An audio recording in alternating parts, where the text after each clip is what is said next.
Hello everyone, কেমন আছো সবাই? আশা করছি সবাই ভালো আছো, সুস্থ আছো। Welcome back to my channel. Gobinda সবাইকে ভালো রাখুক, এই কামনাই করি।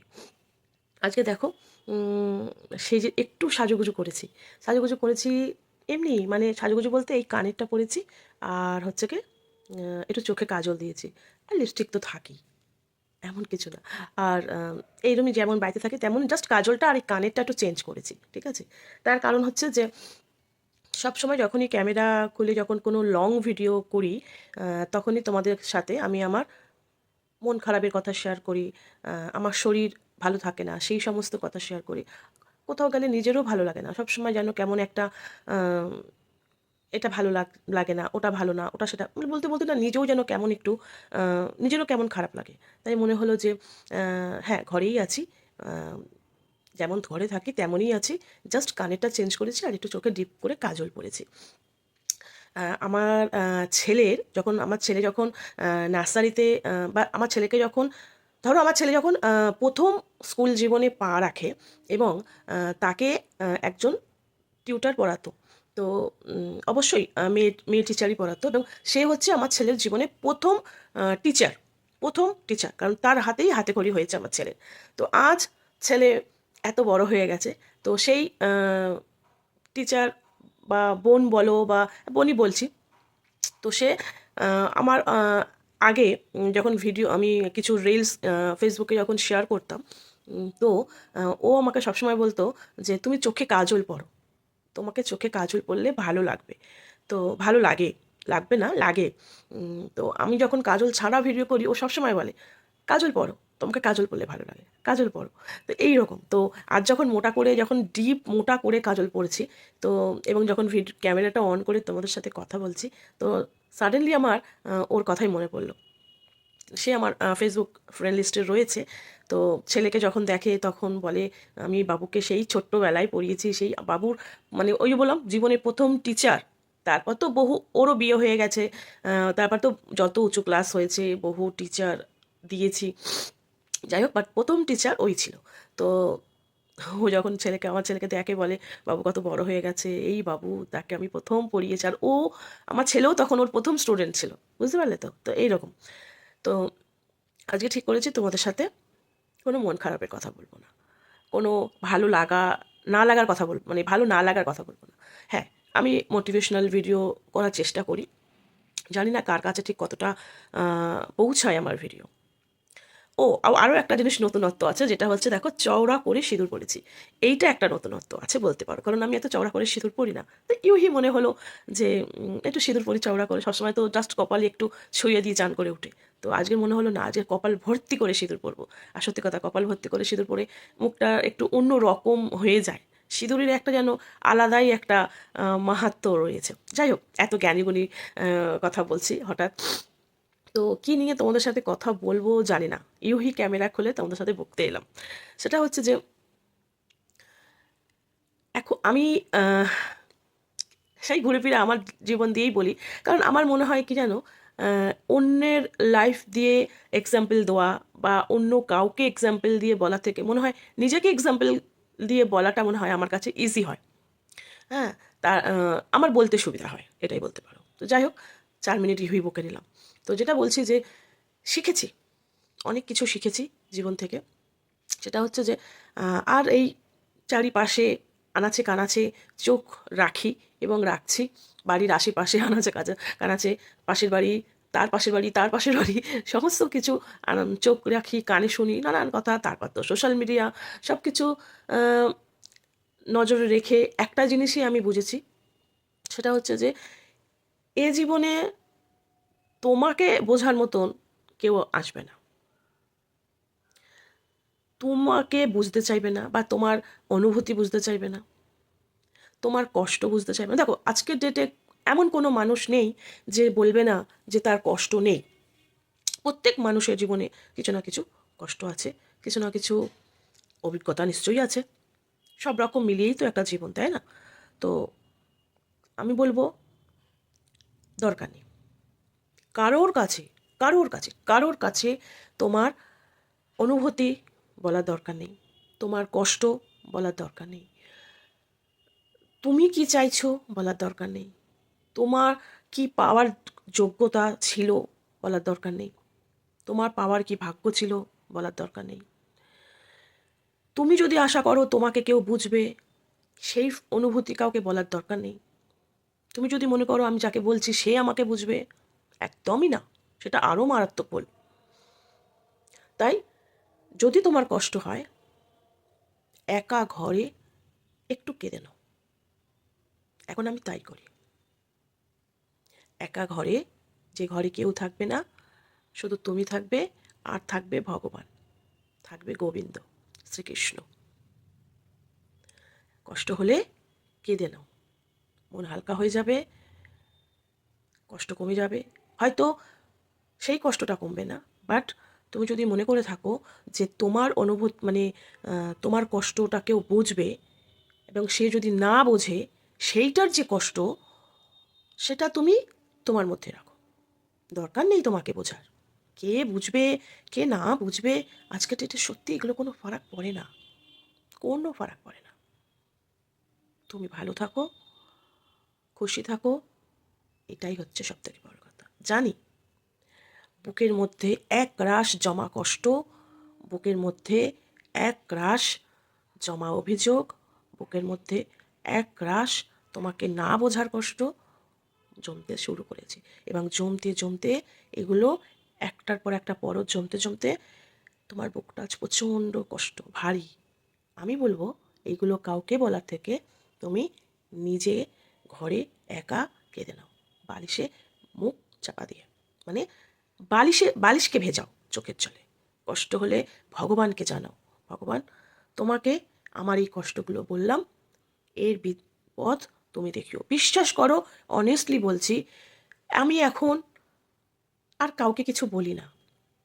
একটা সময় বলতাম যে আমাকে এই করেছে, আমাকে সেই করেছে, আমি এই থেকে বঞ্চিত, আমি সেই থেকে বঞ্চিত। ভেবে দেখলাম এগুলো না বলাই সার, জানো তো। যাকে বলছি সে অ্যাকচুয়ালি মজা নিচ্ছে। আর এটাও আমাকে একজন বলেছে যে তুমি যদি মনে করো কাউকে তোমার কষ্টের কথা বলে তুমি ভাবছো যে তোমার কষ্টটা কেউ সুরাহা করে দেবে, অ্যাকচুয়ালি সেটা নয়।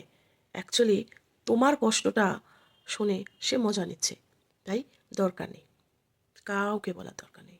আর এখন আমি কি করি জানো, এখন যদি আমার কষ্ট হয়, আমি সোজা আমার ঠাকুর ঘরে যাই, সোজা গোবিন্দকে জানাই, হাতে গীতা রাখি, গোবিন্দকে জানাই, গোবিন্দ আমার এই এই কষ্ট হচ্ছে। এই যে আমি তোমাদের সাথে বলছি না, আমার যেন কোথাও গিয়ে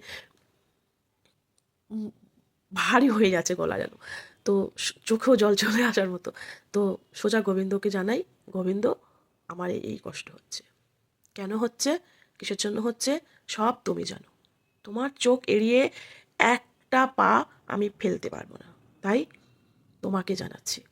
তুমি এটার বিচার করবে, তুমি আমার পাশে থাকবে, যেভাবে এত বছর আমার পাশে থেকেছো সেভাবে। ভালো হলেও গোবিন্দকে জানাতে হবে, খারাপ হলেও গোবিন্দকে জানাতে হবে। তাই যদি মনে করে থাকো ভুল করেছি আমিও, আমি শুধু ভাবতাম যে আমাকে বোঝে না, আমাকে এ বোঝে না, আমাকে সে বোঝে না। তারপর একটা সময়ের পর গোবিন্দ আমাকে বুঝিয়ে দিল এইরকম মানুষই নেই পৃথিবীতে যে তোমাকে বুঝবে, তোমাকে বুঝতে পারে একমাত্র ভগবান। তাই যা বলার ভগবানকে বলো, ভগবান যা করার ভগবান করবেন, যা করার যা শোনার ভগবান শুনবে। আমার ঘরে বাবা লোকনাথ আছেন, তিনি শুনবেন। আমি তো সব সময় বাবাকে জানাই, বাবা আমার এই হচ্ছে, বাবা আমার সেই হচ্ছে। বিশ্বাস করবে না, একটা কথা তোমাদেরকে আমি জানাই, সেটা হচ্ছে আমার বাড়ি প্রতি বছর লোকনাথ বাবার পুজো হয়, বিশ্বাস করো। তো 3 বেলা মানে 19শে জ্যৈষ্ঠ যে লোকনাথ বাবা তো তিরোধান উৎসব, তো তিরোধান উৎসবে আমার বাড়িতে 3 বেলা পুজো হয়, মানে সকালে, দুপুরে এবং সন্ধে। সকালে হয় মিষ্টি দিয়ে পুজো, দুপুরবেলা হয় অন্নভোগ পুজো, আর সন্ধেবেলা হয় ফলাদি পুজো। 3 বার পুজো হয়, এবং কম বিস্তর 50-60 জন লোক খায়। 50-60 জন হতে হতে 100 জনও হয়ে যায়। তো সেটা ধরো বাইরের লোকজন খাওয়ার জন্য আমরা হালাই করে দিয়ে রান্না করি। কিন্তু বাবার ভোগ আমি আমি বলতে আমার তো এখনও দীক্ষা নেওয়া হয়নি, তবে চেষ্টা চালাচ্ছি। তো আহ, আমি বাবার ভোগটা কারো দীক্ষা নেওয়া আছে এরকম কোনো মানুষকে দিয়ে রান্না করে। এবার কথা হচ্ছে, প্রতি বছর ঠিক পুজোর আগে আমার বর বলতে থাকে, এবছর পুজো করবো না, এবছর পুজো করবো না, এবছর ছোট করে করবো, এবছর এবছর প্যাকেজিং সিস্টেম করে দেবো, বসে খাওয়ানোর জায়গা নেই, আর নিচে ঘরে বসে খাওয়াতে অসুবিধা হয়, এবার প্যাকেজিং সিস্টেম করে দেবো, হাত পুজোর প্রসাদ খেয়ে আর ভোগ মানে যে ভোগ আমরা মানে খিচুড়ি ভোগ বা পোলাও ভোগ যেটা করি সেটা প্যাকেজ করে দেবো, প্যাকেটে করে নিয়ে যাবে। তাই বললাম যেটা তোমার ইজি মনে হয় তুমি করবে। আর মনে মনে শুধু আর যখনই বলতো এবছর পুজো করবো না, আমি শুধু একটা কথাই বাবাকে বলতাম, বাবা তোমার পুজো তুমি কিভাবে নেবে তুমি নিয়ে নেবে, আমি জানি না, তবে শুধু এটুকু জানি তোমার পুজো না করলে আমার মন ভালো থাকে না, যেন মনে হয় কি যেন একটা এবছর করিনি, কি যেন এবছর করা হয়নি। তাই তোমার পুজো তুমি কিভাবে নেবে তুমি জানো, তোমার ভোগ কে রান্না করবে তাকেও তুমি জোগাড় করে দেবে, সব কিছু তুমি করে দেবে। আর বিশ্বাস করো, আজ 21 বছর আমি পুজো করছি, লোকনাথ বাবার পুজো, ঠিক আছে, কোনো না কোনোভাবে ঠিক বাবার পুজো হয়ে গেছে, কোনো না কোনোভাবে বাবার ভোগের রান্নার লোক ঠিক জোগাড় হয়ে গেছে। এবছরও আমি মনে মনে বাবাকে এটাও বলি যে একই কথা, যে বাবা আমার শরীর এবছর যেন আরও খারাপ, আমার যেন মনে হচ্ছে আমি একদমই পা নাড়াতে পারবো না, তো তোমার পুজো তুমি জোগাড় করে নেবে, কিভাবে নেবে কেমনভাবে নেবে তুমি নিয়ে নেবে, জানি না এবছর বাবা কি করবে, ঠিক নিয়ে নেবে বাবা, আমি বাবাকে এইভাবেই স্মরণ করি, বুঝলে। তো এই এত কথার বলার একটাই উদ্দেশ্য, আমিও ভুল করেছিলাম, জীবনে কষ্টের কথা পরিচিত মানুষদের কাছে বলেছিলাম যে যদি তারা কিছু সুরাহা করতে পারে, but end of the day কিছুই হয়নি, তারপর সেই ভগবান, এই হচ্ছে ব্যাপার। এটা বলতে বলতে আরও একটা ঘটনা মনে পড়ছে, দ্রৌপদীর যখন সভায় বস্ত্রহরণ হয় তখন, এবং দ্রৌপদীকে যখন সম্মানহানি করা হয়, তখন দ্রৌপদী তার প্রিয়জনদের কাছে বিচার চাইতে গেছিলো বা তাকে বাঁচাবার আর্জি জানাতে গিয়েছিল, কিন্তু কেউ কিচ্ছু করেনি। কে করেছে? না শ্রীকৃষ্ণ। তাই আমিও কিছু প্রিয়জনদের কাছে বা কিছু চেনা মানুষের কাছে কিছু বলেছিলাম কষ্টের কথা, যে যদি কিছু শোনা হয়, কিন্তু হয়নি। এখন ভগবান, দেখা যাক ভগবান কপালে কী রেখেছে। আর একটা শেষে কথা হচ্ছে, পা নিয়ে যেটা বললাম সেটা হচ্ছে যে আমার মনে হচ্ছে না, আমার আবার শুরু হয়েছে, সেটা হচ্ছে হাত ঝিঝি হচ্ছে, পায়ে যন্ত্রণা রেগুলার হচ্ছে, সেটা ক্যালসিয়ামের অভাবে হচ্ছে নাকি আর্থারাইটিসের অভাবে হচ্ছে জানি না, আমাকে ইমিডিয়েটলি কোনো অর্থোপেডিক দেখাতে হবে, যেটা কারণ রেগুলার পেন কিলার খেয়ে থাকা ভীষণই অসুবিধা হয়ে যাচ্ছে।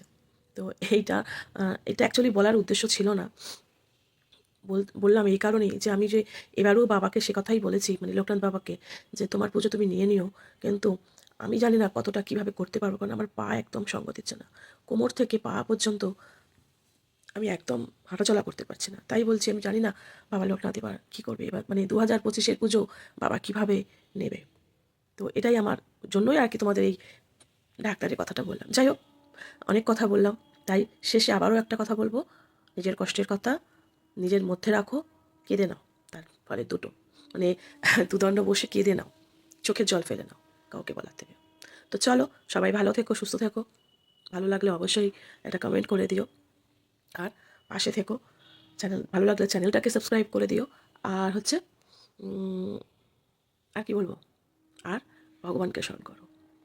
মৃত্যু মানে জন্ম থেকে মৃত্যু পর্যন্ত যদি কেউ থাকে সেটা হচ্ছে ভগবান, আর কেউ না। চলো টাটা, সবাই সুস্থ থেকো।